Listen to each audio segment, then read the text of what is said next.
तो मुझे अभ्यास है, प्रैक्टिस है बहुत लंबी स्पीच देने की. So I am a habitual speaker and I can speak for 4, 5, 6, 8, 10 hours without any break. So that is my profession actually. पर आप लोग छोटे बच्चे हैं और मुझे बताया गया कि मतलब बच्चों पे टॉर्चर नहीं करना है, तो मैं कोई टॉर्चर करने के मूड में नहीं हूँ एकदम. So just to understand what exactly do you expect from me, तो मैंने कहा कि मैं पहले बच्चों से कुछ सवाल पूछूंगा. मतलब मैं नहीं पूछूंगा, बच्चों को कहूंगा कि वो मुझसे सवाल पूछें, जस्ट टू मेक श्योर कि आप किस तरह की डिस्कशन मुझसे चाहते हैं, so that I can speak on the topics you want. जो मुझे थोड़ा थोड़ा आइडिया है सिक्किम की यूथ के बारे में, एक तो ये है कि सिक्किम की यूथ को सरकारी नौकरी की बहुत इच्छा होती है और शायद इसीलिए मुझे बुलाया भी गया होगा कि मैं सिविल सर्विसेज के लिए पढ़ाता हूँ. पर मैं तो सरकारी नौकरी छोड़ के ये काम कर रहा हूँ इसलिए हो सकता है कि मैं बहुत सूट ना करूँ, मेरा अपना एग्जाम्पल बहुत सूट ना करे. दूसरा, मैं सिक्किम को लेकर कुछ बातों से बहुत खुश रहता हूँ. मतलब मेरे जो फेवरेट कुछ स्टेट्स भारत के हैं उनमें एक सिक्किम भी है और उसके कुछ खास रीजंस मेरे पास है. मैं किसी स्टेट या किसी शहर या किसी देश का इवेल्युएशन या मूल्यांकन, अगर मेरी हिंदी मुश्किल हो आप बोल दीजिएगा, मैं और इजी कर दूंगा उसको, है ना. अगर किसी देश या किसी समाज को इवेल्युएट करना हो तो मेरे हिसाब से 2 कसौटियां सबसे बड़ी हैं.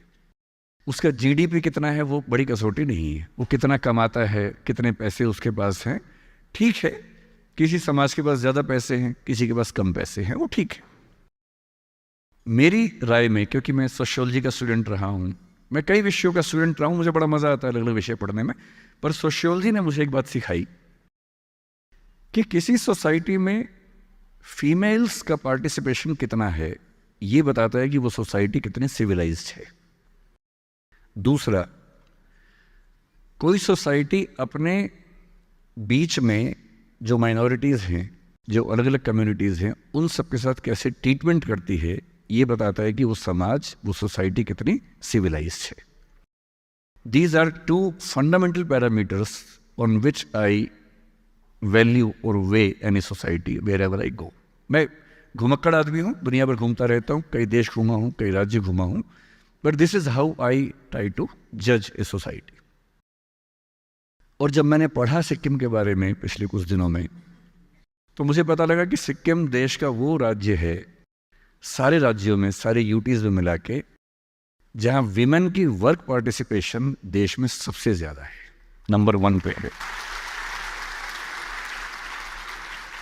और अगर विमेन नौकरी कर पा रही हैं, घर से बाहर निकल के काम कर पा रही हैं, इसमें अंडरस्टूड है कि वो प्लेस अपने आप में सेफ भी है. अगर वो सेफ नहीं होगा तो वो घर से बाहर कैसे निकलेगा. कोई घर से बाहर निकले, नौकरी करे, क्योंकि नौकरी करने के मामले में मैं जिस बेल्ट से हूँ, मेरा जन्म दिल्ली में हुआ, मेरी परवरिश हरियाणा में हुई, अब मैं दिल्ली में रहता हूँ. उस बेल्ट में विमेन पार्टिसिपेशन उतना नहीं है. उसकी एक वजह शायद ये भी है कि सिक्योरिटी के इश्यूज थोड़े ज़्यादा रहते हैं. जब सिक्योरिटी के इश्यूज नहीं होंगे तो लोग बाहर भी निकलेंगे, काम भी करेंगे.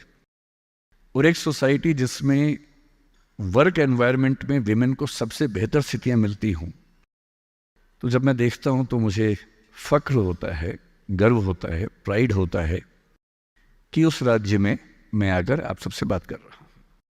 तो पहली बात तो ये खुश रहने की, और हमें पता होना चाहिए कि हमें किन बातों पर खुश रहना है. हम सबके जीवन में ऐसी बहुत सारी बातें हैं जिन पे हमें खुश होना चाहिए, पर पता नहीं होता हम लोगों को. So whenever someone asks you why are you a proud Sikkimese, you must tell that we belong to a state where women are highest in the participation of workforce and we are proud for that. We have fight for that. तो बताना ही चाहिए. So when the resident commissioner of Sikkim Bhavan in Delhi, Mr. Ashwini Chand, talked to me और मुझे कहा कि आप आएंगे तो अच्छा रहेगा, तो जो उनकी पंच लाइन थी, जिस लाइन के बाद मुझे लगा कि जाना ही होगा, वो थी कि सीएम साहब भी टीचर रहे हैं. और मुझे लगा वाह, ये तो हम तो सेम प्रोफेशन के लोग हैं, सेम बैकग्राउंड के लोग हैं, फिर तो एक स्पेशल रीज़न बनता है कि वहाँ पर मैं जाऊँ। तो सेकंड पैरामीटर जो मैं आपसे कह रहा था, मुझे यहाँ की डेमोग्राफी के बारे में आइडिया है, ठीक ठाक आइडिया है। यहाँ जो नेपालीज सिक्किमीज कम्युनिटी है, यहाँ जो लेप्चाज हैं, जो भूटियाज हैं, या मैं कहूँ कि दो कम्युनिटीज़ बुद्धिज़्म से जुड़ती हैं, और बुद्धिज़्म भी वज्रयान बुद्धिज़्म, जो अपने आप में बहुत इंटरेस्टिंग फिनोमेना है। मैं फ़िलोसफी और लिटरेचर पढ़ता रहा हूँ, तो उस पर वज्रयान बुद्धिज़्म को हम खूब उसमें पढ़ते भी हैं, समझते भी हैं। मेरे लिए बहुत इंटरेस्टिंग फिनोमेना है कि एक समाज जिसमें 3 कम्युनिटीज़ मेजरली और बहुत सारी कम्युनिटीज़ बहुत कम पार्टिसिपेशन के साथ रहती हूँ, और मैं हिस्ट्री ढूंढ ढूंढ के थक गया। मुझे आज तक ऐसा नज़र नहीं आया कि यहाँ कभी कम्युनल क्लैशेस या टेंशन्स होती। इतनी शांति के साथ इतनी कम्युनिटीज साथ में रहें, इसका मतलब है कि जिसको हम कंपोजिट कल्चर कहते हैं, वो यहाँ पढ़ाई की बात नहीं है, वो हमारे संस्कारों का हिस्सा है, वो हमारे वैल्यू सिस्टम का हिस्सा है। And ultimately in the world of values, in the world of ethics, हम ये मानते हैं कि कॉस्मोपॉलिटनिज्म सबसे अच्छी वैल्यू है, जिसका मतलब है कि समाज अपने हर व्यक्ति को, वो जिस बैकग्राउंड से है, जिस फेथ के साथ है, जिस तरीके से जीता है, उसको उसी रूप में एक्सेप्ट करे, उसके ऊपर अपने आप को हावी ना करे, उस पर दबाव ना डाले, और एक ट्रू, जिसको हम कंपोजिट कल्चर कहेंगे, वैसी कल्चर अगर मैं देख पा रहा हूँ तो हमें सिक्किम में दिखती है। तीसरी बात जो मुझे यहाँ की बड़ी अच्छी लगी, कल रात को जब मैं आया, लंबा ट्रैवल था बागडोगरा से, हमें पता लगा कि जो मेन रास्ता है वो टूटा हुआ है, तो बड़ा मज़ेदार रास्ता था। हम 5 बजे बागडोगरा से निकले, तो पता लगा कि जो मेन रास्ता वो टूटा हुआ है, जो 3-3.5 घंटे वाला है, अब जो रास्ता वो 7 घंटे वाला है। हमने कहा ठीक है, कोई बात नहीं, तो 12 बजे पहुँच जाएंगे। व्यवस्था बड़ी अच्छी थी सिक्किम सरकार की, कोई दुविधा नहीं थी, कोई परेशानी नहीं थी, हम बहुत सुकून से आ रहे थे। अब 7 घंटे के रास्ते पर निकले, और आधे घंटे के बाद अचानक जो दूसरी गाड़ी साथ में थी वो टाई टाई टाई करते हुए आगे के रुक गई। तो हमने पूछा क्या हुआ, तो पता लगा जो दूसरा रास्ता है जिससे हम जा रहे हैं, उसमें 2 टैंकर पलट गए हैं, वो भी बंद हो गया है। तो फिर मैंने कहा कि फिर वापस दिल्ली चले, तो बोले नहीं नहीं नहीं, दिल्ली नहीं जाना है, जाना तो सिक्किम ही है। तो मैंने कहा जब 2 ही रास्ते हैं, दोनों बंद हो गए, तो कैसे जाएंगे। फिर आधा घंटा हम वहीं रुके, आधा घंटा कुछ सिस्टम ने काम किया, और तीसरा रास्ता खोज निकाला। तो जब पहली बार खोजा, तो जो लोग मेरे साथ थे, मैंने उनसे पूछा कि ये कैसा रास्ता है, तो उनमें से एक ने रैंडमली अपने हिसाब से कहा कि सर इसमें 3-4 घंटे एक्स्ट्रा लगेंगे। तो मैंने पूछा एक्स्ट्रा 3.5 से या 7 से, तो बताया 7 से एक्स्ट्रा लगेंगे 3.5। तो मैंने कहा अच्छा। तो फिर मैंने उनसे कहा, अश्विनी जी से, कि लगता है कि रात को 3-4 बजे पहुंचेंगे, तो या तो मेरा प्रोग्राम थोड़ा लेट करवा दीजिए ताकि मैं 4-5 घंटे सो सकूं, ताकि बात तो ठीक से करूं, ऐसा ना लगे कि मैं बहकी बात करूं और लोग सोचें कि ड्रग्स लेके आ गया है। जो कि मैंने सुना है कि यहाँ एक उभरती हुई समस्या है, देश भर में समस्या है, हर जगह समस्या है, तो यहाँ भी यही वो समस्या। तो खैर, लेकिन जो लोग हमारे साथ थे वो बड़े कमाल के लोग थे, पता नहीं कहाँ से, कोलंबस लोग थे वो बेसिकली, कहाँ से उन्होंने कोलंबस वास्को डी गामा के रास्ते निकाले, और जो हमें 5 बजे चल के 12 बजे पहुँचना था, हम 10:30 पे पहुँच गए। हम सिर्फ 5.5 घंटे में, बल्कि शायद 10:15 के आसपास सिक्किम पहुँचे, गैंगटॉक पहुँच गए, और बड़ा रिलीफ हुआ। बहुत अच्छे तरीके से मैंने नींद पूरी की, और फिर मुझे लगा कि अब शांति से और प्यार से बात होगी। तो जब कल खाना खाने बैठे हम रात को, उसका टेस्ट थोड़ा अलग लगा, अच्छे वाला अलग, खराब वाला अलग नहीं, अच्छे वाला अलग लगा। तो मतलब दुनिया के किसी भी हिस्से में जाएंगे तो खाने का टेस्ट अलग होता है, पर ये थोड़ा और अलग लगा। तो फिर मेरी आदत है नेट पे सर्च करने की, मैंने सर्च किया why Sikkimese food taste so different. तो फिर एक बात और पता लगी, जिसके बाद अगर मेरी पत्नी को पता लग गई तो वो यहाँ पर घर ही खरीद लेगी, अगर अलाउड होगा, तो मुझे पता नहीं अलाउड है या नहीं घर खरीदना। तो पता लगा कि सिक्किम भारत का नहीं, दुनिया का पहला स्टेट है जो 100% ऑर्गेनिक स्टेट है। इसका मतलब क्या होता है? ताली तो बजा दी आपने, पर इसका मतलब नहीं पता होगा कई लोगों को। अगर पता है तो अच्छी बात है, किसी किसी बच्चे को शायद ना पता हो। इसका मतलब ये होता है कि सिक्किम के फूड प्रोडक्शन में, खेती में, फार्मिंग में केमिकल फर्टिलाइजर्स, केमिकल पेस्टिसाइड्स का इस्तेमाल ज़ीरो होता है। विच मीन्स आप जो खाते हैं वो दुनिया का सबसे प्योर खाना है। इससे ज़्यादा प्योर खाना इस पूरे संसार में कहीं नहीं मिलता है। और कितनी बड़ी बात है, इसीलिए आप सबके चेहरे इतने चमक रहे हैं, इतने सुंदर आप लोग हैं, इसीलिए हैं। इतना अच्छा खाना खाएंगे तो ज़्यादा सुंदर होंगे ही। हम तो भारत के बाकी राज्यों में जो खाना खाते हैं उसमें कई बार लगता है कि केमिकल खा रहे हैं कि खाना खा रहे हैं, समझ में नहीं आता है। क्योंकि केमिकल फर्टिलाइजर्स के बिना, पेस्टिसाइड्स के बिना प्रोडक्शन हो ही नहीं पाता है। अगर नहीं डालेंगे तो प्रोडक्शन कम होगा। तो हमें तय करना होता है कि भूख से मरें या थोड़ा केमिकल पेस्टिसाइड खा के जिंदा रह लें। तो हम केमिकल खा रहे थे काम चला देते हैं। लेकिन क्या होता है कि हम जहाँ हैं हमारे पास क्या अच्छा है कई बार हमें पता नहीं होता। और मुझे लगता है कि सिक्किम के पास ये 3 ऐसी वजहें हैं कि अगर ये आपको पता हो तो आप बहुत गौरवान्वित हो सकते हैं, प्राइड फील कर सकते हैं और फिर इस दुनिया में आगे बढ़ने का ख्वाब देख सकते हैं। मेरे पास ठीक ठाक चीज़ें हैं आपसे बात करने के लिए, पर मेरी गुजारिश थी ऑर्गेनाइजर्स से कि पहले मैं बच्चों से, 3-4 बच्चों से केवल सवाल पूछना चाहूँगा। अगर वो मुझे कुछ बता सके कि उनके मन में क्या डाउट्स हैं जो वो चाहते हैं कि मैं उन पर बात करूँ, तो ज़्यादा अच्छा कि मैं उन पर बात करूँ। और यदि बच्चे नहीं पूछेंगे तो बात तो मैं कर ही लूँगा, बात करना मुझे दिक्कत नहीं है। मैं तो बातों नहीं आदमी हूँ, बात करना मुझे आता है तो बात तो मैं कर ही लूँगा। So I invite any of the students, maybe 3, 4, 5, just ask one question each, whatever you want to ask, and you believe I can answer that question. तो मैं फिर उस पर आपसे बात करूँगा। Please. Good morning, sir. What's your name? Sir, Dipen Dahal. Jitendra. Dipen. Okay. Sir, I'm big fan of yours. जब भी पढ़ाई करता हूँ ना सर, लाइक कभी कभी लाइक मूड ऑफ होता है ये ऑफ कोर्स। सो जब भी ऑफ होता हूँ सर, लाइक फॉर एग्जांपल आपके videos like the one you are like जो आप इंटरव्यू लेते हैं लाइक टॉपर्स लोगों का, वो देख के लाइक मूड फ्रेश कर लेता हूँ, है ना सर।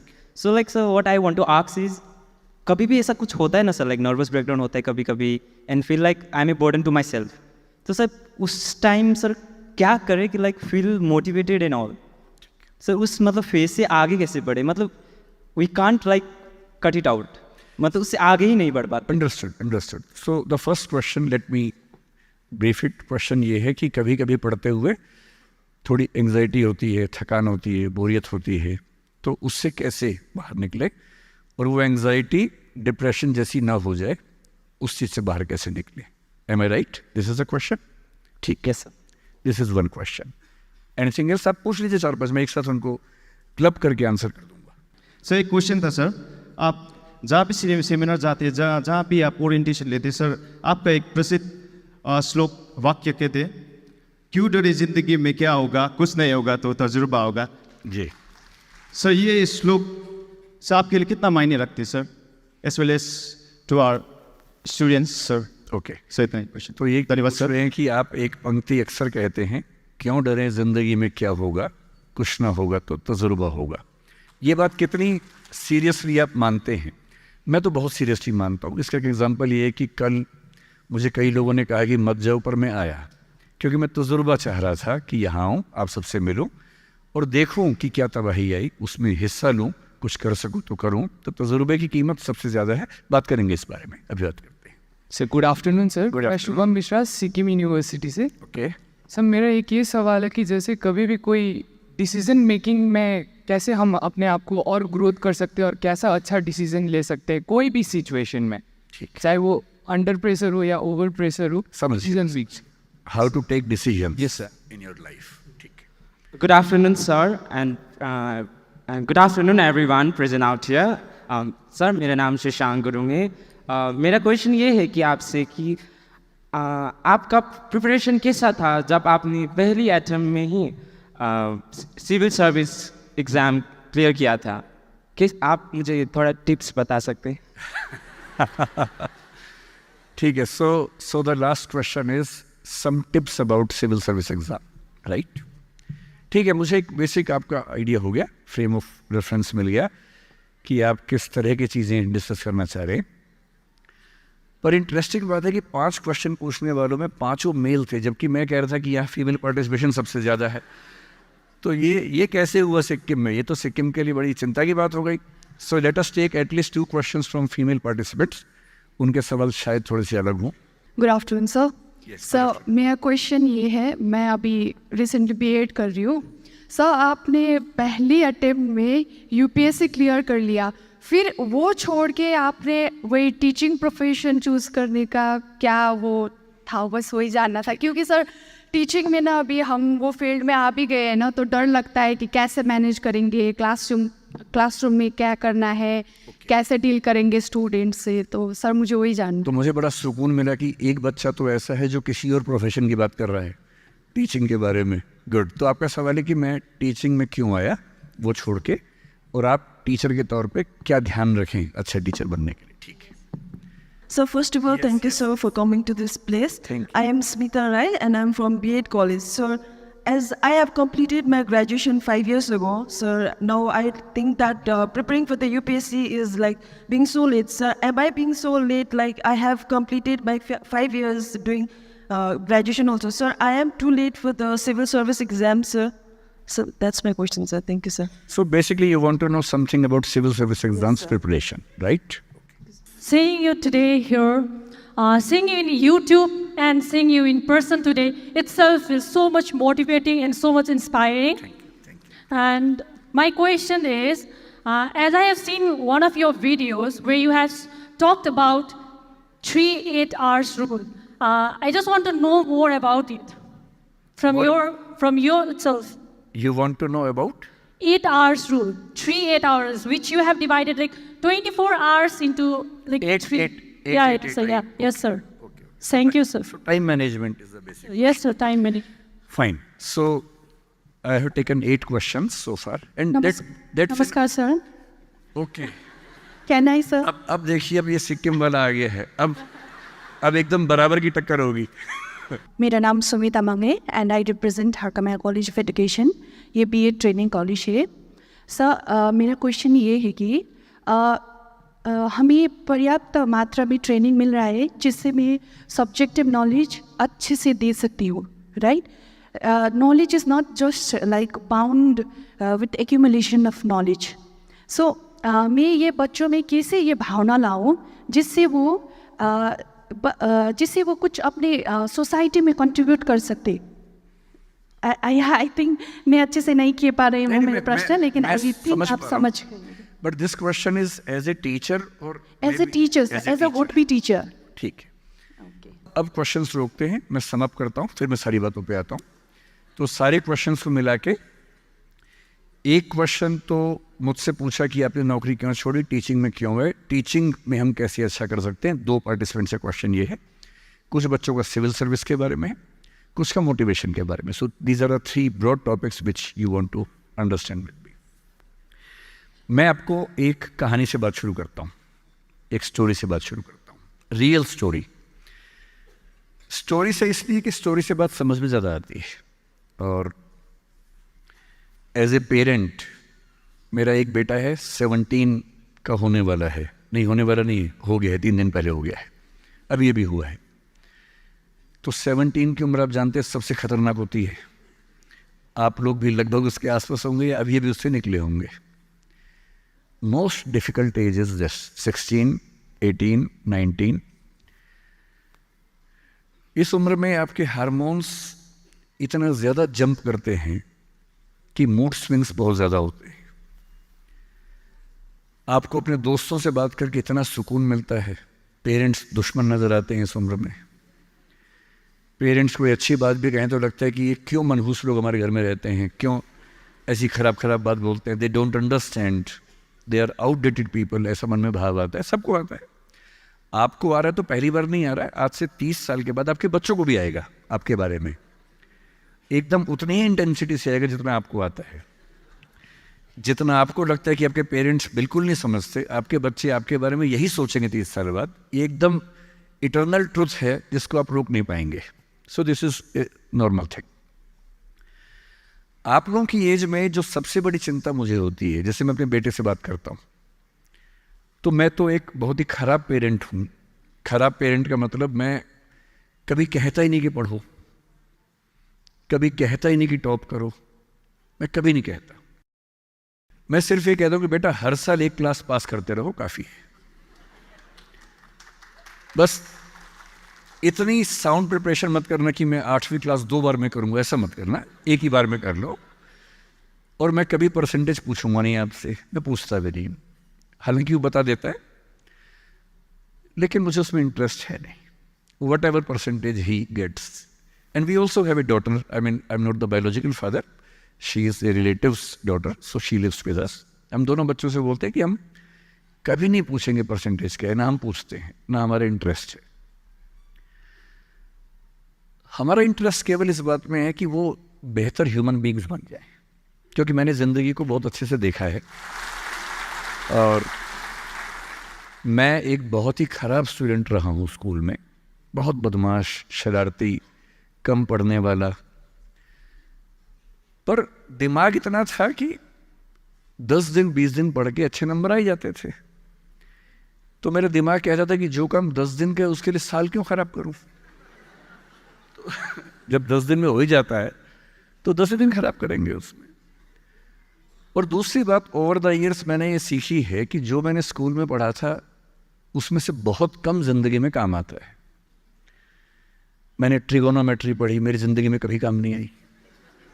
मैं कभी थीटा वीटा लगा ही नहीं पाता कहीं पर भी, आज तक यूज़ नहीं किया मैंने थीटा, कहाँ थी यूज़ करूँ, काम ही नहीं आया। मैंने दुनिया भर के नक्शे रटे थे स्कूल में, कहीं काम नहीं आए। जब किसी देश में घूमने जाता हूँ वहाँ का नक्शा देख लेता हूँ और बचपन वाला याद भी नहीं आता, फिर से देखना पड़ता है। सीधी सी बात है।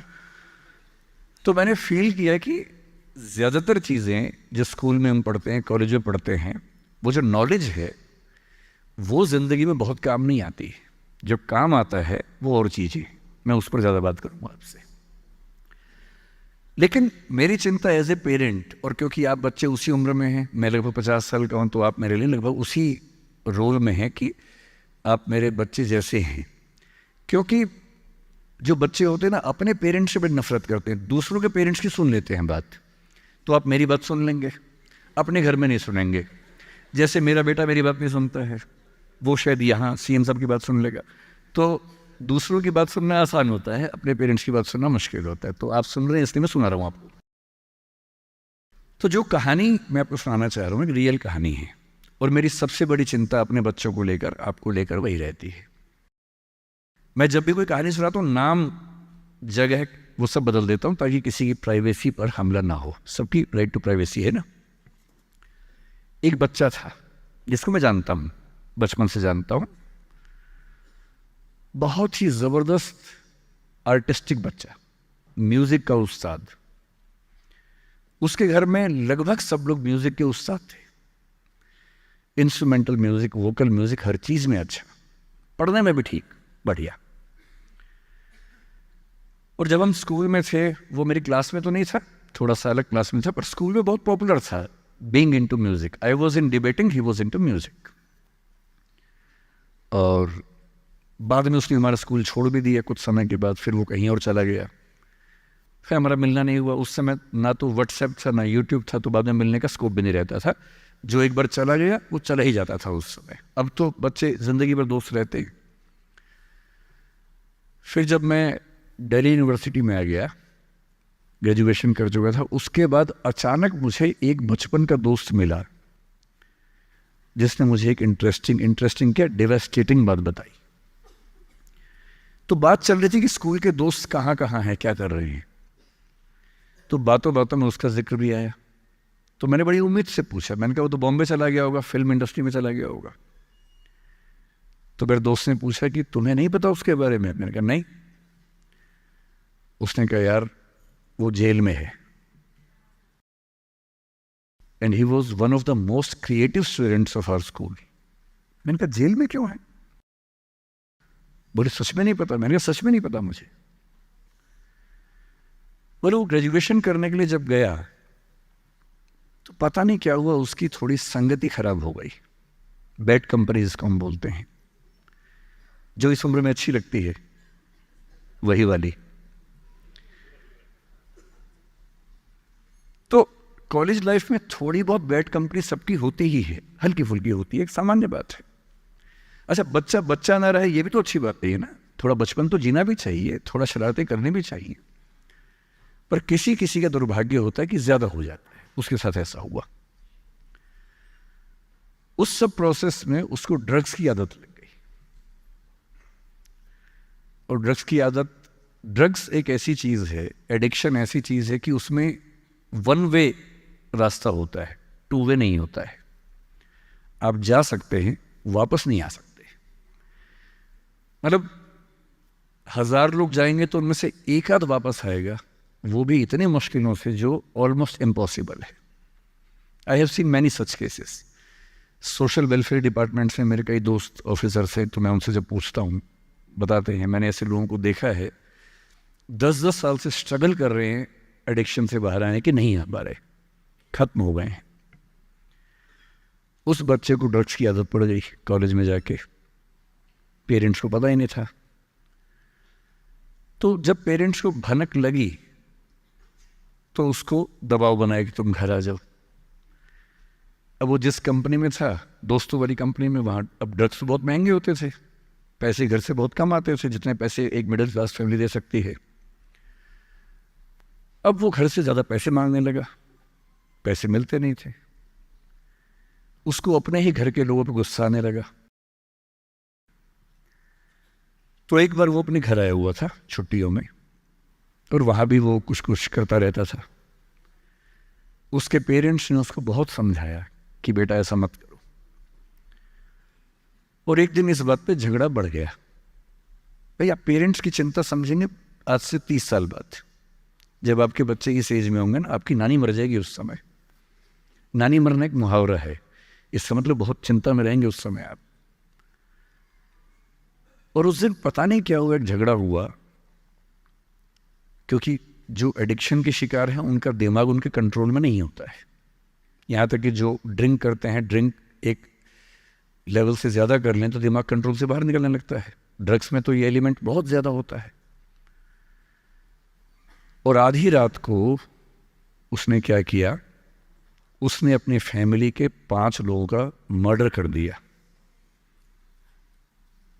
मर्डर। उसने खाने में जहर मिलाया, लगभग सब लोग उससे मर गए। एक मेंबर नहीं मरा क्योंकि उसने खाना खाया नहीं उस दिन, तो उसको उसने अलग से मारा। और ये बात है जब उसकी उम्र लगभग 17-18 साल की थी, या 19 के आसपास रहा होगा। उसके बाद वो जेल गया। मुझे उसके बाद से पता ही नहीं कि क्या हुआ,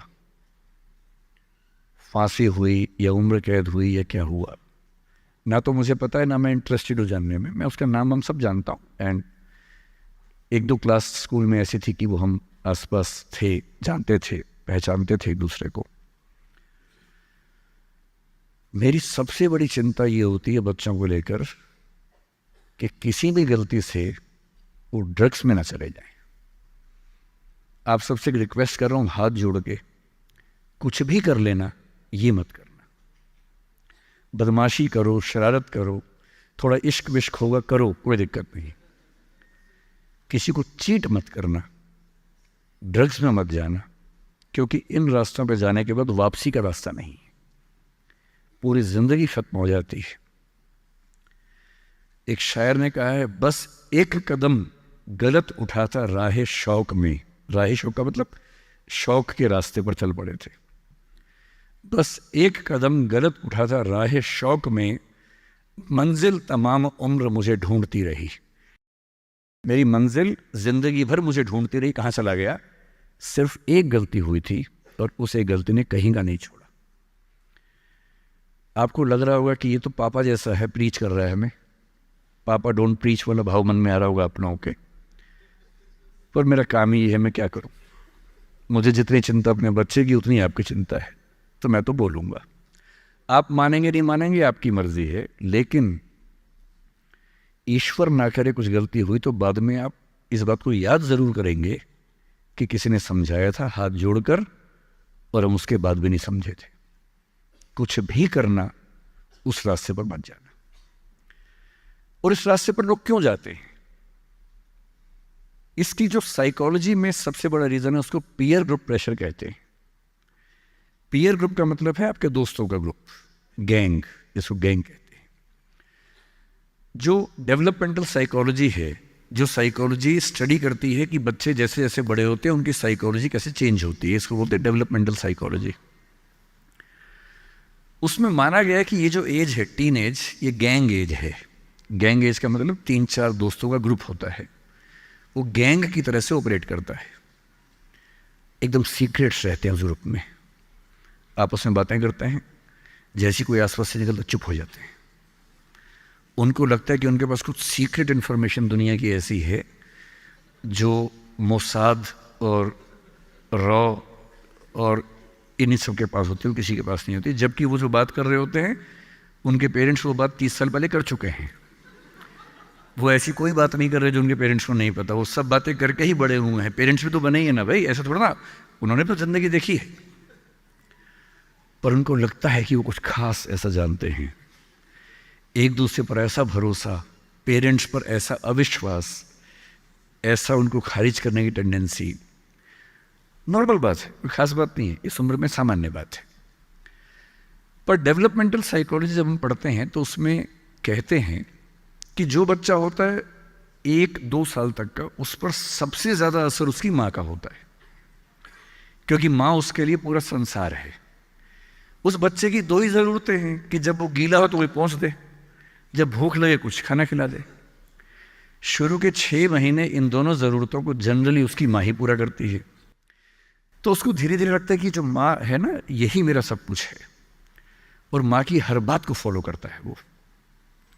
6 महीने के बाद थोड़ा सा बाहर का खाना, घर के बाकी मेंबर्स का असर पड़ने लगता है।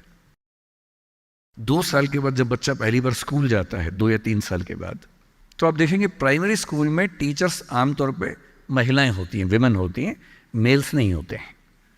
उसके 2 रीज़न है। एक तो मेल्स में इतनी पेशेंस होती नहीं आमतौर पे। अपना ही बच्चा हो तो 2 मिनट के लिए चिकोटी काटना, प्यार करना ठीक है, 2 मिनट के बाद नहीं झेल पाते वो। और बच्चा अगर रोने लगे, उनके चश्मा उतार के मारे, थप्पड़ मार दे, मूंछ खींच ले, इरिटेट हो जाते हैं। 5 मिनट के बाद तो बच्चा पिटता ही पिटता है अपने बाप के हाथों। इसलिए बच्चे भी बाप के पास कम जाना पसंद करते हैं, जाते हैं 1-2 मिनट के लिए, फिर भाग आते हैं वहाँ से। इनको पता है कि ये जो ब्रेक इवन होने वाला टाइम आ गया है, अब इस टाइम पे निकल जाना चाहिए। मदर्स में बायोलॉजिकली भी और कल्चरली, सोशली भी ये वैल्यू ज़्यादा डेवलप हो जाती है कि वो झेल लेती हैं उस बच्चे की परेशानियों को। बच्चे बहुत परेशान करते हैं। अगर आप मुझसे पूछें इस दुनिया में सबसे मुश्किल काम क्या है, सबसे मुश्किल है बच्चे को पालना। इससे मुश्किल कोई काम नहीं है। छठी का दूध याद दिला देते हैं बच्चे। बच्चे को पालने से मुश्किल दुनिया का कोई काम नहीं है, और वो काम जनरली हमारे घरों में मदर्स करती है, जिनका इतिहास में नाम नहीं लिखा जाता, जबकि सबसे महत्वपूर्ण काम घर के अंदर वो कर रही हैं। इस बात की बहुत वैल्यू है। कई जगह पेरेंट्स मतलब फादर्स भी कर रहे हैं कुछ हद तक, लेकिन जनरली दुनिया में ज़्यादा ये काम अभी तक महिलाओं के हाथ में जाता है। जब बच्चा स्कूल जाता है तो स्कूल जाने के बाद आप देखेंगे जो लेडी टीचर होती है, जिसको बच्चा प्यार से मैम कहता है, मैम, ऐसे बच्चे के लिए मैम दूसरा भगवान होता है मम्मी के बाद। कुछ समय के बाद भगवान नंबर 1 मैम हो जाती है, भगवान नंबर 2 मम्मी हो जाती है। और अगर मैम ने कुछ कहा है और मम्मी कह रही गलत है, तो बच्चा घूर के देखता है कि तुम बताओगी मुझे, वो भगवान है वो तो मेरी। तो बच्चे को मैम पे भगवान जैसा भरोसा होता है। फिर जब वो बड़ा होने लगता है, 10, 11, 12, 13 साल का, 13 की एज आते आते बच्चों में जो बायोलॉजिकल चेंजेस होने शुरू होते हैं, बड़े परेशान होते हैं, पशुपेश में होते हैं कि ये क्या हमारे साथ हो रहा है, हमारी ज़िंदगी चेंज हो रही है अचानक, उनको ऐसा लगने लगता है।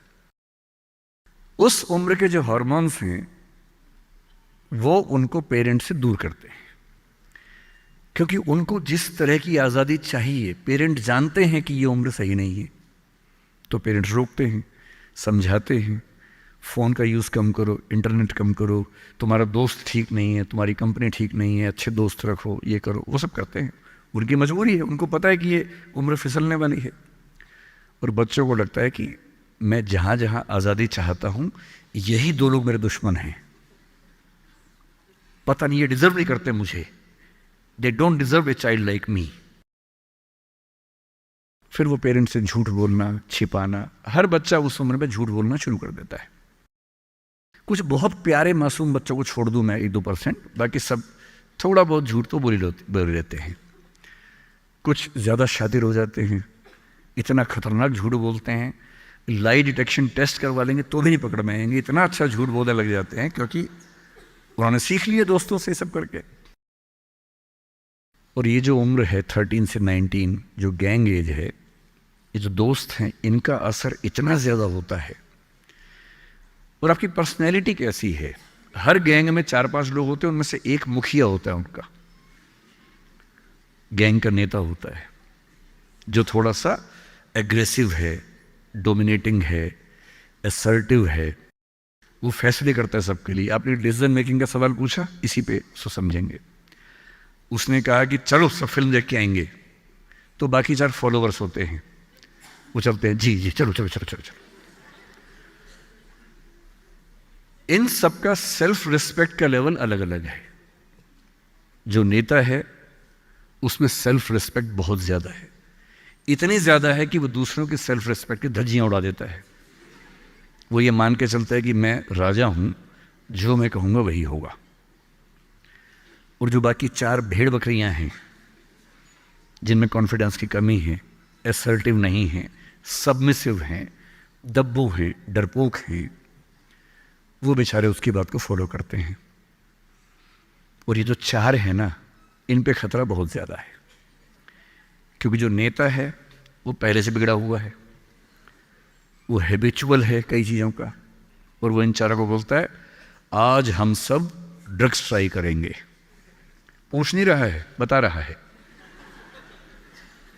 अब इन 4 में से एक के मन में है कि ना करूं, मम्मी ने उसको 1000 बार समझाएगी बेटा ये मत करना, वो बेचारा बोल ही नहीं पा रहा, घबराहट हो रही है उसको। बड़ी मुश्किल से मिमियाते हुए एक वाक्य उसने बोला। मिमियाना मतलब बिल्ली की तरह से बोलना, कैट की तरह से बोलना। उसने कहा यार मम्मी ने कहा था ठीक नहीं होता है। अब उसके बाद जोर से ठाका मार गया, ये देखो मम्मी का बच्चा, ये देखो मम्मी का बच्चा, इसको दुद्धू पिलाओ इसको, बच्चा है, ये तो बड़ा ही नहीं हुआ, ये तो मर्द ही नहीं बना अब तक। हम तो मर्द हैं, हम तो बड़े हैं, हम तो ग्रोन अप हैं। इस बच्चे की सेल्फ एस्टीम, सेल्फ रिस्पेक्ट इतनी कम है कि डर जाएगा, एकदम घबरा जाएगा। 3 लोग बोलेंगे अरे कुछ नहीं होता, अरे कुछ नहीं होता, आजा आजा आजा आजा, अरे कुछ नहीं होता, कर ले ट्राई, हम भी तो कर रहे हैं, कर ले ट्राई। और इसी प्रेशर में ये बच्चा पहली बार ऐसी गलती करेगा। और मैंने पहले ही कहा कि रास्ता एक तरफा है, वापसी का रास्ता नहीं। इस प्रेशर को बोलते हैं पीयर ग्रुप प्रेशर, दोस्तों का प्रेशर। मैं अपने बच्चे को केवल एक बात सिखाता हूं, बाकी पढ़ाई लिखाई तो मुझे पता है ज़िंदगी में जब कोई करना चाहेगा कर ही लेगा। इंटरनेट की दुनिया में, गूगल की दुनिया में, अब क्या मतलब मैं क्या पढ़ा दूंगा आपको, टीचर क्या पढ़ा लेंगे, सब गूगल पे उपलब्ध है, सब ऑनलाइन अवेलेबल है। जो टीचर बनना चाह रहे हैं समझ लें, अब टीचर का काम नॉलेज देना नहीं है, नॉलेज आपसे ज़्यादा, आपसे बेहतर गूगल पे है। अब आपका काम उससे ज़्यादा बड़ा है। क्या है अभी डिस्कस करेंगे। मैं केवल एक बात पे फोकस करता हूं कि मेरे बच्चे या आप लोग पीयर ग्रुप प्रेशर से बच सके। मैं खुद बचा था, अच्छे से बचा था, मेरे पेरेंट्स की भूमिका थी। मैं जिस हॉस्टल में रहा उस हॉस्टल में लगभग सब ड्रिंक करते थे कॉलेज के दिनों में, मैं नहीं करता था। मुझे कभी ज़रूरत ही नहीं लगी उस चीज़ की, तो नहीं लगी तो नहीं किया। अच्छी बात सिर्फ इतनी है, मैं ये नहीं कह रहा कि ड्रिंक करना अच्छी बात है कि बुरी बात है, वो तो इंडिविजुअल फैसला हर किसी का है, लेकिन मैच्योर होने के बाद, बचपन में नहीं। मैं सिर्फ ये कहना चाह रहा हूँ कि अगर 4 लोग मुझ पर दबाव डालें और मैं उनके दबाव में आ जाऊँ, ये ठीक नहीं। मुझे ध्यान है कि हमारे हॉस्टल की नाइट चलती थी, फ्राइडे की रात है, वार्डन साहब छुट्टी पे हैं, 10-12 लोग एक कमरे में बैठे हैं, शराब की बोतल खोल ली है या बियर जो भी है, सबका मन है पीने का। वो मतलब एडल्ट्स हैं, 18+ के थे, वो शायद लीगली अलाउड होगा उनके लिए, मुझे नहीं पता। और जो लोग नहीं पीना चाहते उनको दबाव बना रहे हैं कि आ पी के दिखा, तू मर्द है तो पी के दिखा, बड़ा हो गया तो पी के दिखा। जब भी कोई ऐसा दबाव बनाए ना, इतना भी दबाव में नहीं आना है। जैसे कोई बोले बड़ा है तो पी के दिखा, आपको बोलना है मैं इसको पिए बिना ही बड़ा हूं। मर्द है तो पी के दिखा, मैं इसको पिए बिना ही मर्द रहता हूं। तुम इसको पी के मर्द बनते हो, हम ऐसे ही मर्द हैं भाई। दोस्त नहीं है क्या हमारा? तो क्या बोलना है, अगर तुम्हारी दोस्ती के लिए मुझे पीनी पड़ेगी शराब, तो मेरी दोस्ती के लिए तुम छोड़ क्यों नहीं सकते? अजीब बात है भाई। दोस्त, क्या मैं ही तुम्हारा दोस्त हूं? तुम मेरे दोस्त नहीं हो? तुम्हारी दोस्ती के लिए मैं ड्रग्स लेना शुरू कर दूं और मेरी दोस्ती के लिए तुम छोड़ नहीं सकते? अगर तुम छोड़ नहीं सकते तो मैं ले नहीं सकता। और दोस्ती अपनी जगह है, हमेशा ध्यान रखना। भूल के भी कभी कोई ऐसी डिमांड मत करना जो दोस्ती की हदों से ज़्यादा जाती हो। मैं साफ कह रहा हूं, मैं ड्रग्स के रास्ते पर नहीं जाऊंगा, ये काम मैं नहीं करूंगा। मुझसे दोस्ती रखनी है, इन शर्तों के साथ रखो। मैं किसी दबाव में ना आया हूं ना आऊंगा। इसको बोलते हैं असर्टिवनेस। अपनी शर्तों पे जीऊंगा, किसी के दबाव में नहीं जीऊंगा। जो गलत है गलत है, नहीं करना है तो नहीं करना है। एक शायर ने बड़ी अच्छी बात कही इश्क के बारे में, लेकिन यहाँ अप्लाई होती है। उसने कहा, वो नहीं मेरा सही, उससे मोहब्बत है तो है। भाई किसी से मोहब्बत है, नहीं हो पाया मेरा, कोई बात नहीं। वो नहीं मेरा मगर उससे मोहब्बत है तो है। अब ये रस्मों और रिवाजों से बगावत है तो है। अगर मैंने एक सही बात कह दी और वो रस्म रिवाज के खिलाफ है तो है, मैं क्यों डरूंगा? जो मुझे ठीक लगा, अपने ईमान के मुताबिक लगा, मैंने कहा वो मैं करूंगा। तो जो बात मुझे अपनी ओर से शुरुआत में कहनी थी मैंने आपसे कही है। और मेरा ख्याल है कि अगर आप सब बच्चों में से एक बच्चा भी मेरी बात सुन के गलत रास्ते पे जाने से रुक गया तो मेरा सिक्किम आना धन्य हो गया। मैं उसमें बहुत खुश हूं, उससे ज़्यादा मुझे कोई ज़रूरत नहीं। अब मैं उन प्रश्नों पर आता हूं जो प्रश्न आपने पूछे। उन प्रश्नों से जो करियर की बात है या मोटिवेशन की बात है उस पर आते हैं। एक सवाल 2-3 बच्चों ने पूछा कि हम कभी कभी डीमोटिवेटेड होते हैं, क्या तजुर्बा सच में इतना महत्वपूर्ण है? हम क्या करें? नौकरी मिलेगी या नहीं, तनाव रहता ही होगा, पढ़ते होंगे, टेंशन होती होगी, कितना पढ़ें, टाइम मैनेजमेंट कैसे करें, ये सवाल भी आपके सामने है। मैं आपसे, देखिए मेरा काम चीज़ों को आसान करना है। मैं दिल्ली में पढ़ाता हूँ IAS के बच्चों को, तो मैं उनको भी ये कहता हूँ कि चीज़ें मुश्किल तो कोई भी कर सकता है, चीज़ें आसान करना मुश्किल है, और हमें तो चीज़ें आसान करनी है। इस दुनिया में कोई भी ऐसा एग्ज़ाम नहीं जिसके लिए आपको 24 घंटे पढ़ने की ज़रूरत है। अगर आप दिन में 8, 10, एक लेवल के बाद 12 घंटे पढ़ते हैं तो ये बहुत है। इसलिए मैं आपसे कह रहा हूँ शुरुआत के लिए 8 घंटे की पढ़ाई, 8 घंटे की नींद और 8 घंटे बाकी सब चीज़ें, खेलना कूदना, वो बहुत ज़रूरी है। यहीं से बात आती है मोटिवेशन की। एक ही है कि हमारा मोटिवेशन हमेशा कैसे रहे, और एक ये कि कभी कभी स्ट्रेस ज़्यादा हो जाता है, उस समय हम कैसे मैनेज करें। आपकी उम्र में स्ट्रेस ज़्यादा होने की वजह यह भी है कि आपके हार्मोन्स इस उम्र में ज़्यादा, उनमें वाइब्रेशंस होते हैं, तो मूड स्विंग ज़्यादा होते हैं। जैसे जैसे आप मैच्योर होते जाएंगे उम्र के साथ, आपके मूड स्विंग्स कम हो जाएंगे। जैसे आपके पेरेंट्स हैं, आप देखेंगे, स्पेशली फादर को आप देखेंगे, आपके फादर आम तौर पर इमोशनल बातों से बहुत प्रभावित नहीं होते होंगे। जैसे आप कहेंगे, पापा आज मेरी फ्रेंड ने मुझे छोड़ दिया, पापा कहेंगे कोई बात नहीं। आपके अंदर से आंसू छूट रहे हैं, आपका मन कर रहा है मैं क्या कर लूँ, आग लगा दूँ, जंगल में जाके क्या कर दूँ, इमोशंस ऐसे उछल रहे हैं आपके। पापा क्या बोल रहे हैं, कोई बात नहीं, कोई और मिल जाएगा उससे बेहतर, ठीक है। ऐसा नहीं कि बहुत अभ्यास किया उन्होंने। उम्र बढ़ने के साथ साथ हमारे हार्मोन्स का बैलेंस चेंज होता है और आप बहुत मैच्योर हो जाते हैं। मैच्योर होने का सबसे बेसिक मतलब है कि आप किसी इमोशन में बह नहीं जाते, आप खुद के ऊपर कंट्रोल बेहतर रख पाते हैं, तो उम्र के साथ होगा। लेकिन अभी जैसे डीमोटिवेशन आपको होता होगा, करियर को लेकर सवाल मन में आता होगा कि IAS बनूं तो कैसे बनूं, कितना पढ़ूं, कितना ना पढ़ूं, ये सब सवाल आते होंगे। तो मैं आपसे 2-3 बातें कहना चाह रहा हूं। मैं तो IAS के लिए पढ़ाता हूं। अगर आप IAS की तैयारी करेंगे तो इनडायरेक्टली कहीं ना कहीं मुझे उससे फायदा ही होगा। पर ईमानदारी की बात यह है कि वो अकेला रास्ता नहीं है। एक बात को ठीक से आईएएस बनने का मजा क्या है कि आपका सोचने का तरीका बहुत साइंटिफिक हो जाता है।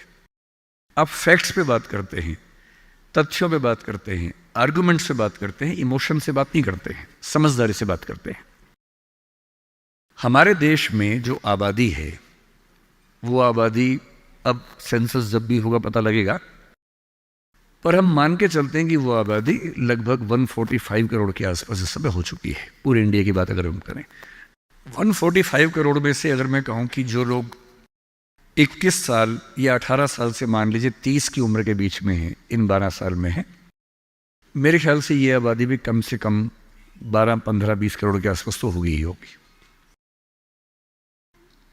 अगर ये 20 करोड़ लोग सोचे कि मैं आईएएस बनना है, या इनमें आधे भी सोच लें, 10 करोड़ सोच लें, आपको ये समझना है कि आईएएस पूरे भारत में कुल मिला के 6000 होते हैं, जिनमें से भी 5000 लोग हैं।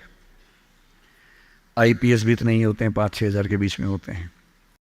अगर 10 करोड़ लोग सपना देखेंगे उन नौकरियों का, अगर मैं सारी सिविल सर्विसेज मिला लूँ, सेंटर की, स्टेट की, सब मिला लूँ, तो सेंटर की कुल 20 सर्विसेज मान लीजिए, सबका कार्डर अगर हम 5000 भी एवरेज रखें तो 1 लाख लोग होंगे।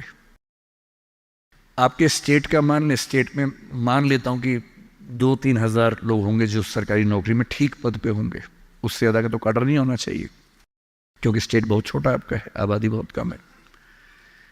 तो जो नौकरियां कुल मिला के 10-12 हज़ार हैं, अगर देश का हर युवा सोचे कि मुझे उसी में आना है, तो इसका मतलब है कि हम एक ऐसे रास्ते पे जा रहे हैं जिसमें डिप्रेशन होने की संभावना बहुत ज़्यादा है, एंग्जाइटी होने की संभावना बहुत ज़्यादा है, बहुत लोगों को हारना भी पड़ेगा, बहुत लोगों को हासिल नहीं हो पाएगा वो सब। तो मैं जो आपसे कहना चाह रहा हूँ, सरकारी नौकरी ठीक है, कोशिश करने में बुराई नहीं है, सरकारी नौकरी में कुछ चीज़ें अच्छी होती हैं, पर अपने मन से ये बात निकाल दीजिए कि मुझे केवल और केवल सरकारी नौकरी में ही जाना है। दुनिया में तमाम रास्ते हैं और मैं कुछ रास्ते आपको हिंट करता हूँ इस चीज़ का। जैसे मैं खुद एक एग्जांपल हूँ, मैं सरकारी नौकरी में रहा, मैं दिल्ली यूनिवर्सिटी में लेक्चरर था, पहले असिस्टेंट प्रोफेसर था, 2 कॉलेजेस में पढ़ाया मैंने वहाँ। फिर आईएएस का एग्ज़ाम दिया, सिलेक्ट हो गया, उसमें 6-7 महीने वहाँ नौकरी की, फिर वो भी छोड़ा। अब मैं अपना काम करता हूँ, सेल्फ एम्प्लॉयड हूँ, और मैं ईमानदारी से आपसे कह रहा हूँ, आप जब भी कोई फैसला करेंगे अपने बारे में, कभी ना कभी आपको फील होगा, बेशक 1 सेकंड के लिए, कि आपने गलत किया। कोई भी फैसला हो, आप स्पाउस सिलेक्शन करेंगे अपने लिए, कितना भी सोच के कर लें, जीवन में कभी ना कभी लगेगा गलती हुई, अक्सर लगेगा ठीक किया, कभी कभी लगेगा गलत किया। और ऐसा नहीं कि आपने एक्स के बदले वाई किया होता तो नहीं लगता, तो भी लगता है। दिक्कत ये नहीं है कि मैं एक्स को चुनूं या वाई को चुनूं, आप जिसको भी चुनेंगे पूरा पैकेज साथ में आता है, अच्छी चीजें भी, खराब चीजें भी।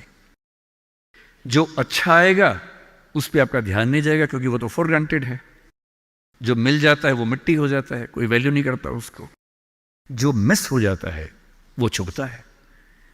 और जो चीज दूसरे ऑप्शन में अच्छी थी, इसमें नहीं, आप बार बार वो देखते, अरे यार वो ठीक था, अरे यार वो ठीक था। जबकि वहां 12 प्रॉब्लम्स थी, यहां 2 प्रॉब्लम है। पर हमारी ह्यूमन कॉन्शियसनेस ऐसी है कि जो छूट गया उस पर नजर ज्यादा जाती है, जो मिल गया मिट्टी हो जाता है। एक बड़ा प्रसिद्ध शेर मैं कई बार कोट करता हूं, मतलब दुनिया जिसे कहते हैं जादू का खिलौना है, मिल गया वो मिट्टी है, नहीं मिला वो सोना है। जो नहीं मिलता है ना, वो बड़ा परेशान करता है। ये नौकरी के मामले में भी है। पर मैं ईमानदारी से कह रहा हूं कि मुझे आज तक जिस एक फैसले पर 1 सेकंड के लिए भी नहीं लगा कि मैंने गलत किया, वो नौकरी छोड़ने का फैसला है। मुझे आज तक नहीं लगा कि मैंने गलती की, क्योंकि मुझे लगता है मैंने एकदम ठीक किया।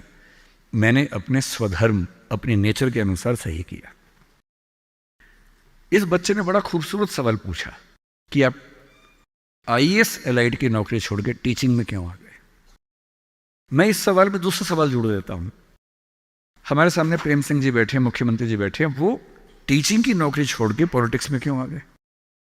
2 एग्जाम्पल्स हैं आपके सामने। इन दोनों में एक तारतम्य है, एक रिदम है, एक लय है दोनों में। वो टीचर बने उनको फील हुआ कि उनका स्वधर्म टीचिंग से ज़्यादा कुछ और है। मैं आईएएस एलाइड में आया, मुझे लगा कि मेरा स्वधर्म इससे ज़्यादा टीचिंग में है। स्वधर्म क्या होता है? आपने गीता पुस्तक का जिक्र सुना होगा, उसमें श्री कृष्ण ने स्वधर्म का जिक्र किया है। यहाँ बहुत सारे बच्चे बौद्ध समाज से होंगे, महात्मा बुद्ध ने भी इस बात पर खूब जोर दिया है। सारे धर्मों, सारे दर्शनों का जो सार है वो ये है, हर व्यक्ति हर काम के लिए फिट नहीं होता है। दो चीज़ों पे गौर करना है। पहला, मैं क्या अच्छा कर सकता हूं, मैं कैपेबल किस चीज़ के लिए हूं। दूसरा, मुझे क्या करने में मज़ा आता है। और जहां इन दोनों का इक्विलिब्रियम हो, जहां ये दोनों बातें मिल जाएं, वो आपका स्वधर्म है।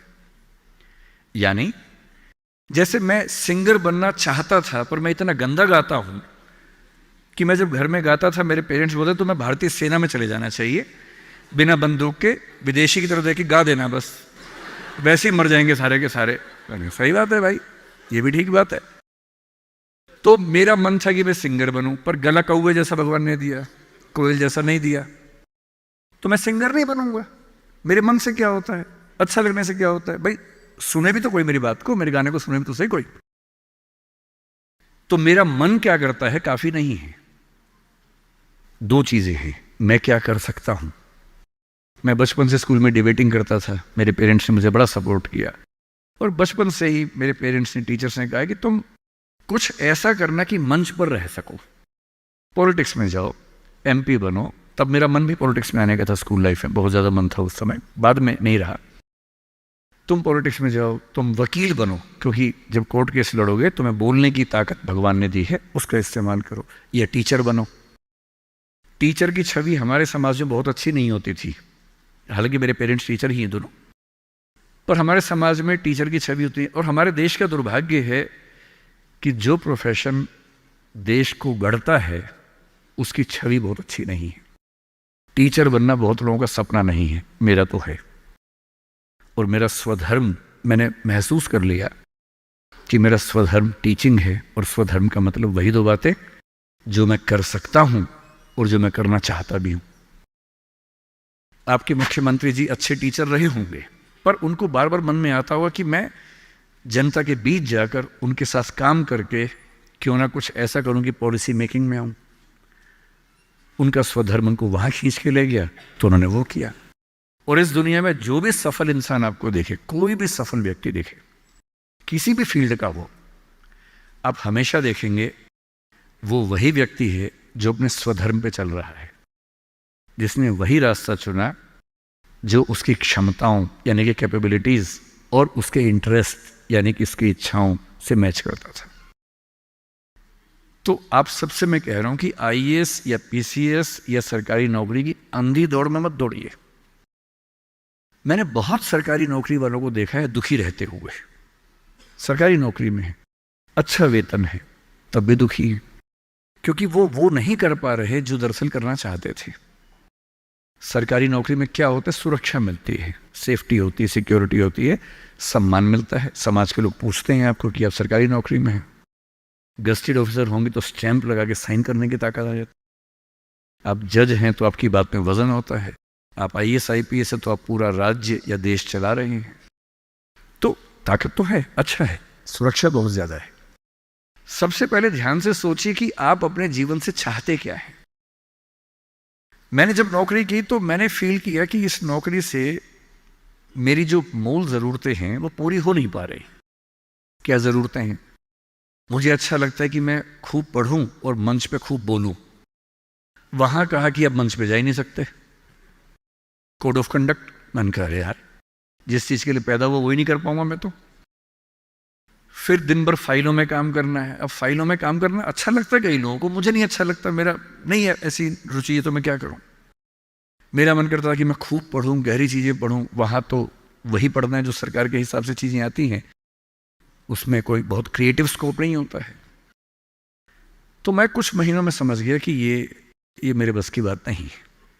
और मैं आपसे एक लिटमस टेस्ट कहता हूँ, अपने पेरेंट्स से अकेले में बात करना देखिए मैं बहुत ज़्यादा बोलता हूँ, जब आपको लगे ज़्यादा हो गया आप इशारा कर देना, मैं चुप हो जाऊँगा वहाँ पर, है ना। मैं भूल जाता हूँ कि मैं कितने घंटे बोल चुका हूँ तो आप हिंट कर दीजिएगा।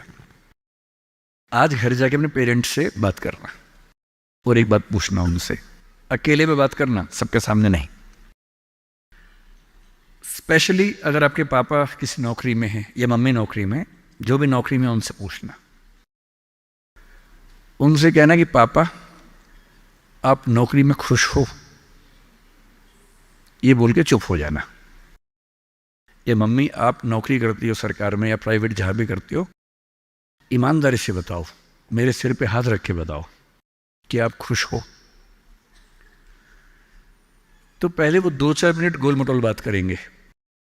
हाँ बेटा क्या कह सकते हैं बेटा, हाँ ठीक ही है बेटा, सब बढ़िया चल रहा है बेटा, ऐसी ऐसी बात करेंगे। आप 2 मिनट के बाद फिर उनका हाथ पकड़ के अपने सिर पे रख देना। अब बोलना आपको मेरी कसम में झूठ बोला तो मर जाऊंगी, मर जाऊंगा। झूठ मत बोलना, सच्ची बताओ आप खुश हो। 2-4-5 मिनट के बाद उनके आंसू निकल जाएंगे या आवाज भर्रा जाएगी उनकी। और मैं गारंटी दे रहा हूं, आप 10 में से 9 पेरेंट्स कहेंगे बेटा खुश तो नहीं है पर क्या करे, क्या करे।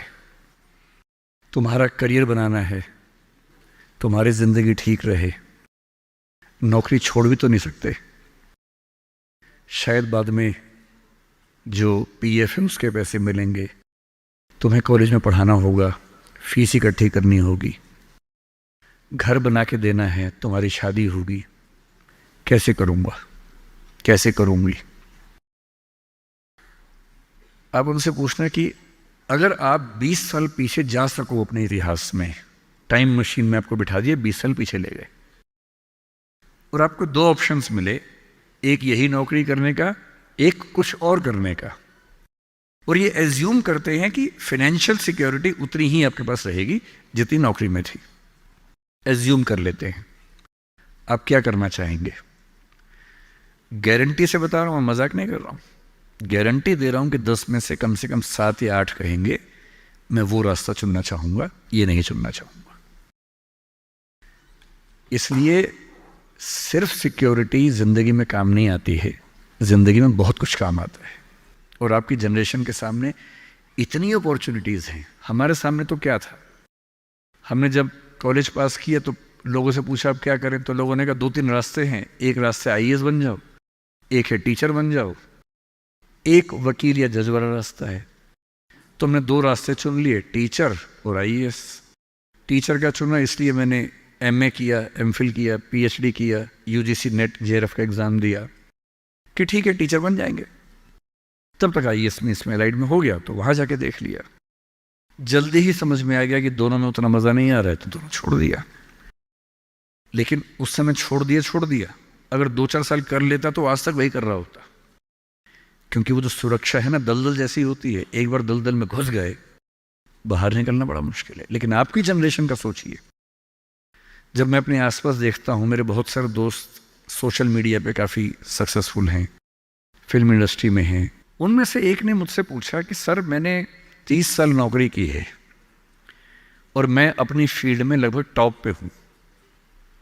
मान लीजिए मैं आपसे पूछूं, ये प्राइवेट सेक्टर की बात है, एक टीवी चैनल के टॉप व्यक्ति के बारे में बता रहा हूं मैं आपको।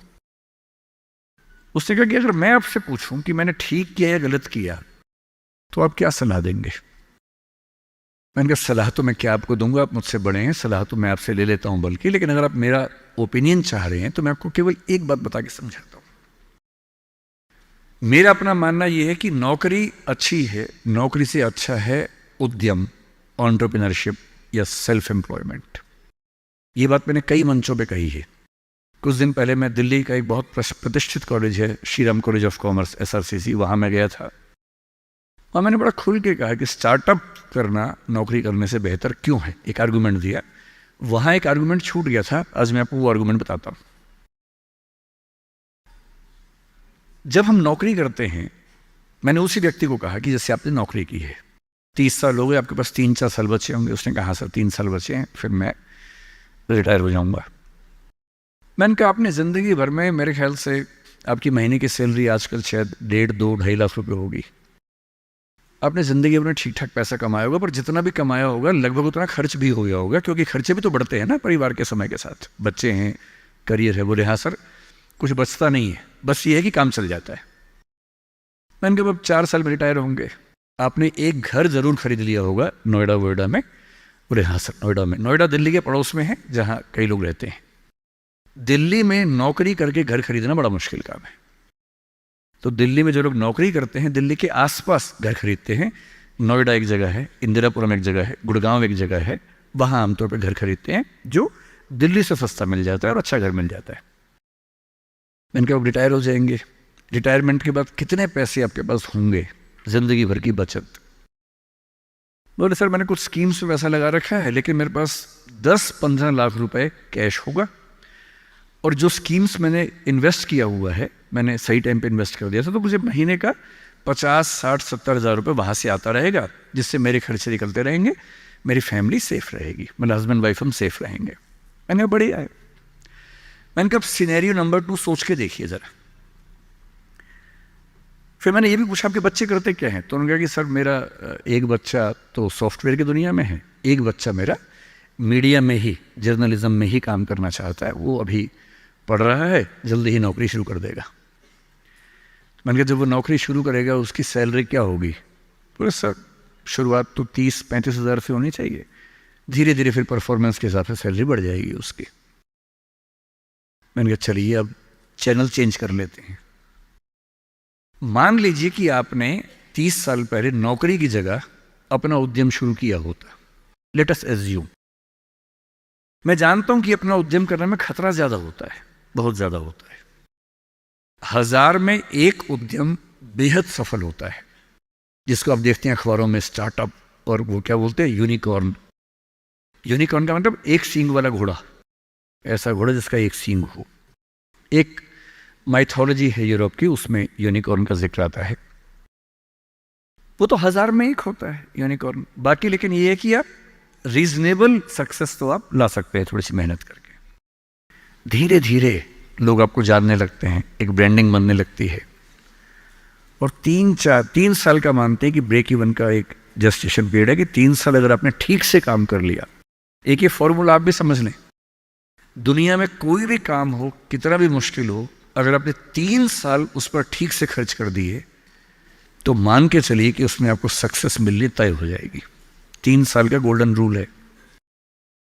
तो मैंने उस व्यक्ति से कहा कि अगर आपने 3 साल स्ट्रगल कर ली होती, अपना काम शुरू किया होता, लेट अस एज्यूम, और सफल हो जाते, और मान लीजिए सफल ना होते तो नौकरी कर लेते, ऐसा भी क्या है, 30 साल नहीं 27 साल नौकरी कर लेते, कौन सी ऐसी खास बात है। और यदि आज आपका एक एम्पायर खड़ा हो जाता, अभी आप नौकरी करते हैं, उस समय शायद आप 500 लोगों को, 100 लोगों को, 1000 लोगों को नौकरी दे रहे होते। कोई मुझसे अगर पूछता है ना कि मैं जिंदगी में किस चीज से सबसे ज्यादा खुश रहता हूं, सबसे ज्यादा, वो ये है कि जब मैंने नौकरी छोड़ी, अपना काम शुरू किया। शुरू में हमारे यहाँ 3 लोग काम करते थे, आज हमारे दृष्टि ग्रुप में 1800 लोग काम करते हैं, 1800। और मुझे सबसे बड़ा सुकून इस बात का है कि 1800 परिवार चल रहे हैं मेरे उस एक फैसले से। और यदि आप उद्यम करते हैं, उनसे मैंने कहा, और एज्यूम करते हैं कि 30 साल की मेहनत के बाद आपका उद्यम जो है आपकी अभी की सैलरी से शायद 50 गुना ज्यादा कमा रहा होता, उस कंपनी की वैल्यू आपकी सैलरी से शायद 1000 गुना ज्यादा होती, जैसा वैल्यूएशन होता है, और आपका बच्चा अपना काम शुरू करना चाहता। आज आप 2.5 लाख रुपए कमाते हैं, आपका बच्चा 30,000 से शुरू करेगा, पूरी स्ट्रगल वैसी की वैसी करेगा। अगर आप उद्यमी होते, आपका बच्चा वहां से शुरू करता जहां आपने छोड़ा है, और पूरी एक पीढ़ी की मेहनत आपको एक्स्ट्रा मिलती जो अब नहीं मिलेगी। इसलिए नौकरी अच्छी है, पर नौकरी इतनी अच्छी भी नहीं है कि उसके लिए पागल हो जाना है। करेज क्यों नहीं आ सकता हमारे अंदर, साहस क्यों नहीं आ सकता है? कम से कम एक चांस लेने के लिए, खतरा उठाने के लिए, ट्राई करने के लिए क्यों नहीं कोशिश करनी चाहिए। और इसलिए मैं आप सबसे जो कहना चाह रहा हूं वो ये, अपने स्वधर्म को ठीक से पहचानिए। आप जीवन से क्या चाहते हैं ठीक से पहचानिए। अगर आप चाहते हैं पैसा कमाना तो सबसे अच्छा है अपना उद्यम, अपना स्टार्टअप, अपना बिजनेस, अपना काम, सेल्फ एम्प्लॉयमेंट। अगर आप चाहते हैं पावर कि मैं कुछ करूं तो दुनिया को दिखे, तो सिविल सर्वेंट बनिए, जज बनिए, पॉलिटिक्स में आइए। पॉलिटिक्स एक ऐसी चीज है जहां आप समाज को सबसे ज्यादा बदल सकते हैं, सबसे ताकत के साथ बदल सकते हैं। यदि आपको चाहिए जीवन में शांति, सुकून, तो फिर एक ऐसी नौकरी या एक ऐसा उद्यम जैसे खेती का काम। आप तो सिक्किम में रहते हैं, मैं कल आते हुए रास्ते में सोच रहा था कि सिक्किम के युवा अगर अपना स्टार्टअप शुरू करें ऑर्गेनिक फार्मिंग का ही, आपको अंदाजा नहीं है दिल्ली में क्या हाल है। दिल्ली में किसी शॉप के ऊपर लिख दीजिए ऑर्गेनिक फार्मिंग के प्रोडक्ट्स मिलते हैं, वहां लाइन लग जाती है, लोग पागल हो जाते हैं। वो केमिकल पेस्टिसाइड्स और केमिकल फर्टिलाइजर्स खा खा के इतने पगला चुके हैं हम लोग, जिस शॉप पे लिखा हो ऑर्गेनिक प्रोडक्ट्स, मतलब अजीब हाल हो जाता है। सिक्किम के युवा, जब आपका स्टेट दुनिया का पहला स्टेट ऐसा है जहां ऑर्गेनिक फूड मिलता है सिर्फ, आपके पास तो दी हुई ब्रांडिंग है पहले से। उस ब्रांडिंग का इस्तेमाल करके अगर आप दिल्ली में, और दिल्ली ही क्यों, दुनिया भर में, आजकल तो एक एप्लीकेशन बनानी है, ऑनलाइन ऐप बनानी है, दुनिया भर में प्रोडक्ट सेल करना है। और अगर आप ऐसा कोई प्रोडक्ट लाएं और सिक्किम में 10-20 यूनिकॉर्न खड़े हो जाएं, यूनिकॉर्न का मतलब है एक ऐसी कंपनी जिसकी वैल्यू $1 बिलियन की है। $1 बिलियन का मतलब आज के ज़माने में होता है लगभग 10,000 करोड़ रुपए या 9,000 करोड़ रुपए। वैल्यू, इनकम नहीं, वैल्यू, कंपनी की वैल्यू इतनी है। और ये आजकल बहुत मुश्किल नहीं होता है, बस 2-3 साल की गंभीर स्ट्रगल। फिर कल मैं एक बात और सोच रहा था, जब मैं बागडोगरा से यहां आया, मैंने कल महसूस किया कि जो north eastern part of country है, जिसमें सिक्किम भी है, बाकी राज्य भी हैं, हम तो दिल्ली में रहते हैं। मुझे दिल्ली से कहाँ जाना होता है, मैं बॉम्बे अक्सर जाता हूँ, इलाहाबाद जाता हूँ, लखनऊ जाता हूँ, जयपुर जाता हूँ।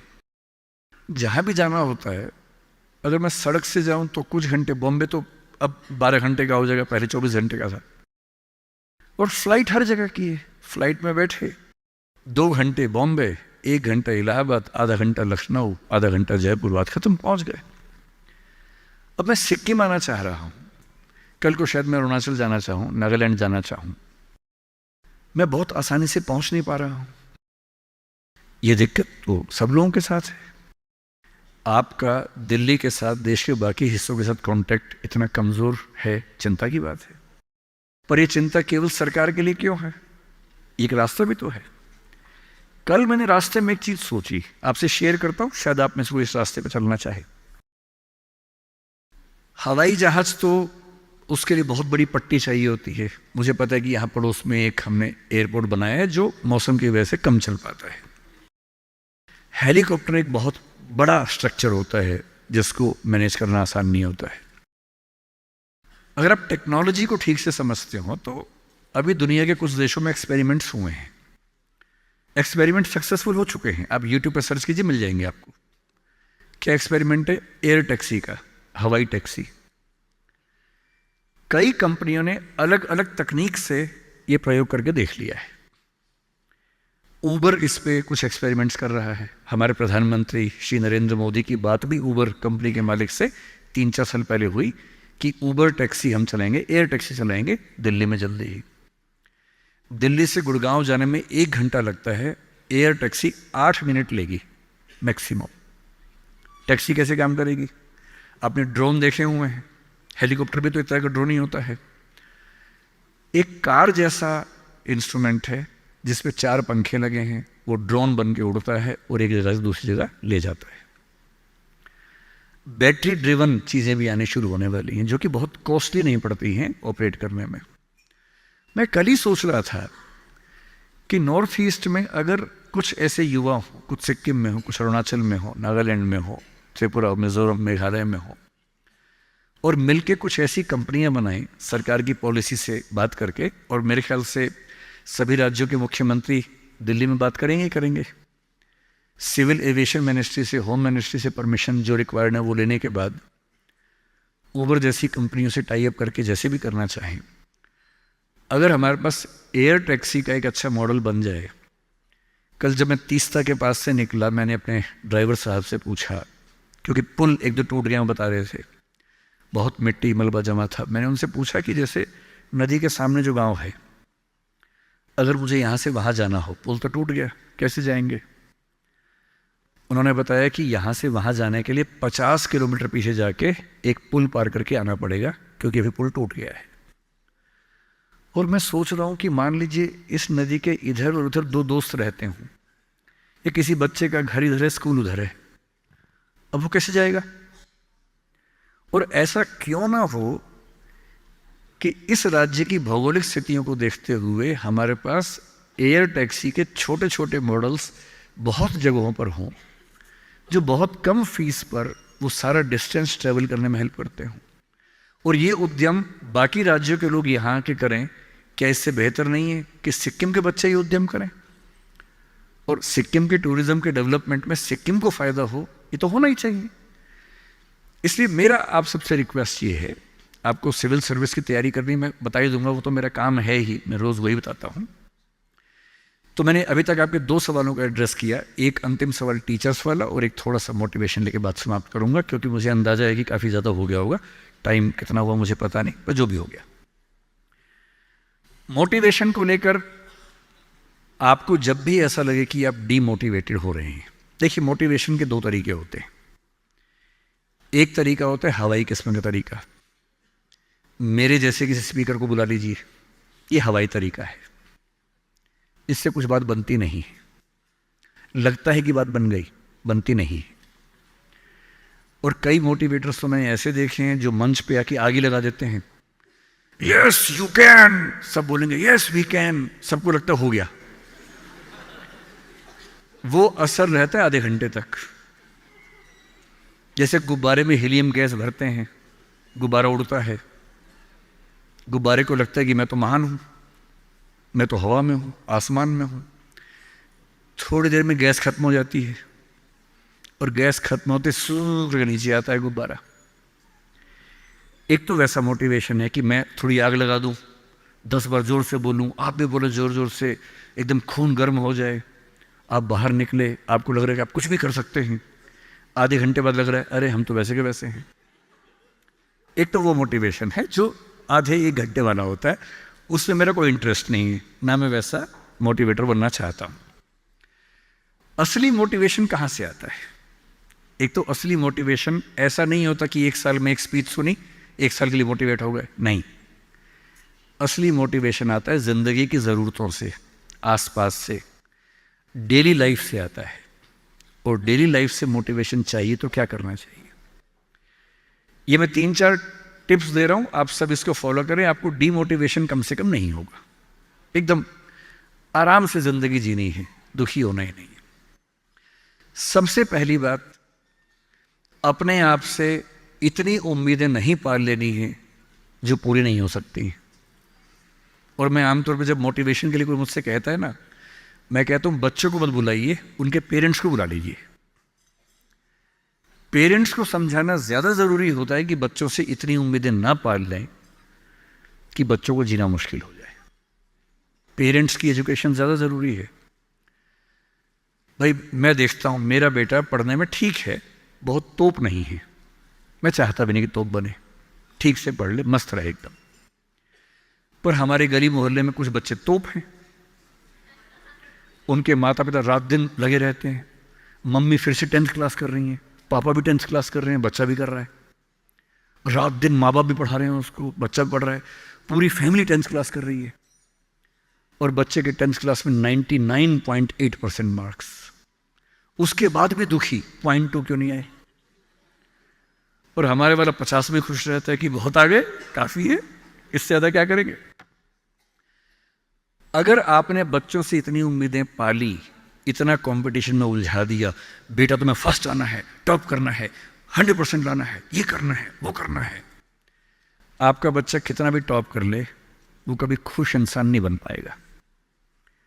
और पेरेंट्स के लिए सबसे ज़रूरी होना चाहिए कि आपका बच्चा खुश रहे, ठीक इंसान बन जाए, आपके बुढ़ापे में आपकी चिंता कर ले, मन ही मन आपसे नफरत ना करने लगे।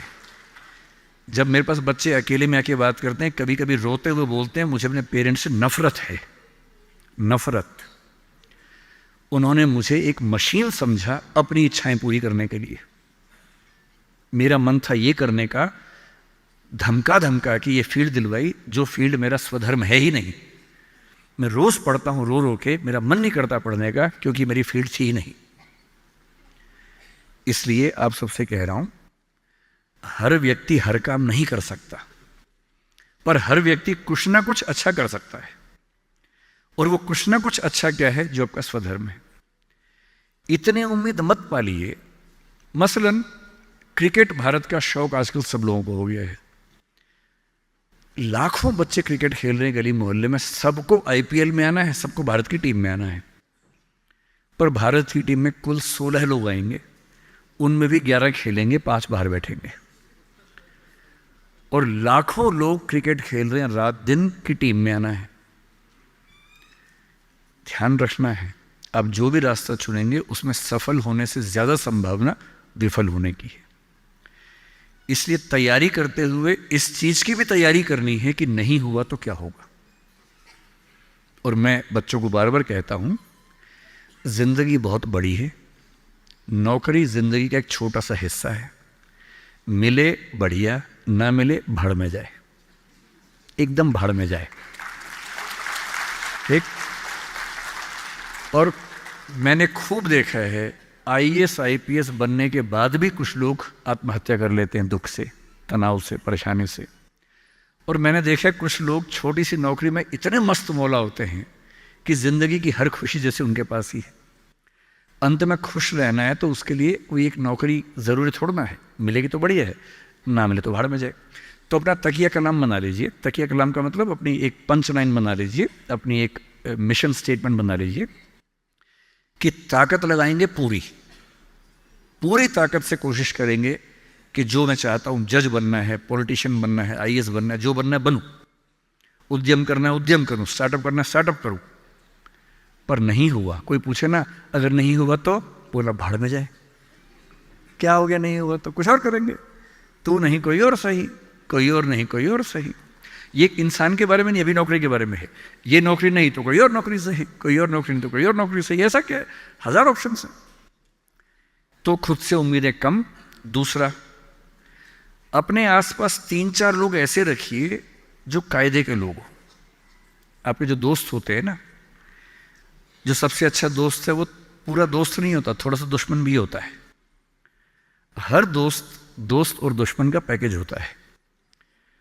वो आपसे जलता भी सबसे ज्यादा है, लेकिन दोस्त भी है। आपके राज रखता है। आपके पेरेंट्स को वो सब नहीं बताता जो पेरेंट्स पूछते हैं उससे, क्योंकि आप भी नहीं बता रहे उसके पेरेंट्स को। एक म्यूचुअल अंडरस्टैंडिंग है। लेकिन जब दोस्त ऐसा होता है ना कि दूसरा दोस्त सफल हो जाए तो हमें जलन होती है, ईर्ष्या होती है, जो कि नेचुरल है। दुखी नहीं होना है। कोई दोस्त आपको पूछे अगर मैं सिलेक्ट हो गया तो नहीं हुआ तो जलन होगी, झूठ मत बोलना हाँ होगी, नॉर्मल है, सबको होती है, मुझे भी होगी। लेकिन इतनी नहीं होगी कि मैं तेरे खिलाफ कुछ काम करना चाहूँ। थोड़ी होगी, ह्यूमन बीइंग हूँ, ह्यूमन साइकोलॉजी है, तो मैं उससे कैसे बच सकता हूँ। अपने आसपास 3-4 ऐसे लोग रखिए जो जनरली पॉजिटिव रहते हों, मनहूस ना हो। ये दुनिया मनहूस लोगों से भरी हुई है। आप कुछ भी करने लगेंगे, आप कहेंगे मैं